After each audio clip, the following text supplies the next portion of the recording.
Alam nyo ngayong hapon, inantabayanan din ng mga members ng Malacanang Press Corps yung muling pagbaba ni Palace Press Officer Claire Castro para magbigay nga ng komento dito sa development na ito kaya Senador Jinggoy Estrada. So para mabigyan po tayo ng update tungkol dyan, kausapin po natin ang ating mobile journalist na si Julie Baiza. Good evening, Julie! Hi, Julie.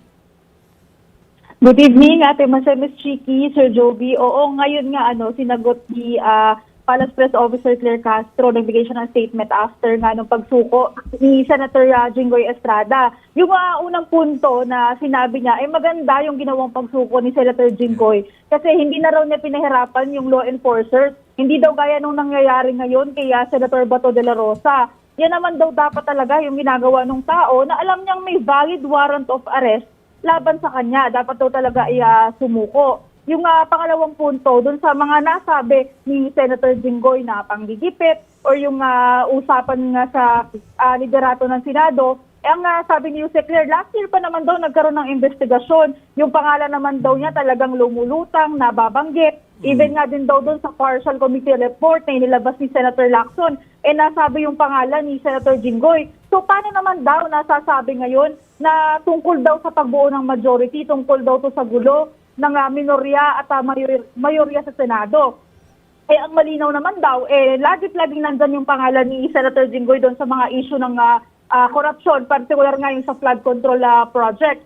Lastly, kasi merong ilang mga nagsabi na members ng majority na parang pamumulitika nga itong nangyaring pag-arrest or paglalabas ng arrest warrant against Senator Jinggoy.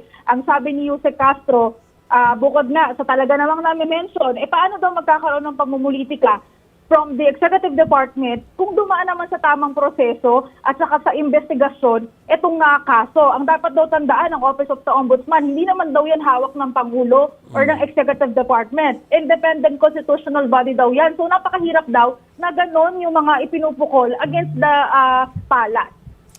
So paglilinaw lang, Julie, yung tungkol dun sa mga sagot ng Malacanang or ni Yusek Claire, walang specific tungkol dun sa alegasyon na liligawan daw ng palasyo at ng minorya si Senator Jinggoy para lumipat ng bakod para doon sa Senate leadership, kapalit yung mga kaso na yan. Meron bang talagang denial about it? Hindi specifically dito kasi ang pinupunto niya is yung sinasabi na para mas way, pero kasi hindi naman direktang sinabi na yung palasyo involved. Yes. So parang yung sagot ni Yusek Claire is vaguely about nga doon sa mga panggigipit daw na malipat sa from majority to minority. Okay. Sige. Thank you very much, Julie. Thank you, Julie. Salamat, Thank you Julie! Yan po si Julie Baiza, ang ating mobile journalist na naka-assign po sa Malacanang kasama ni Maricel Alini.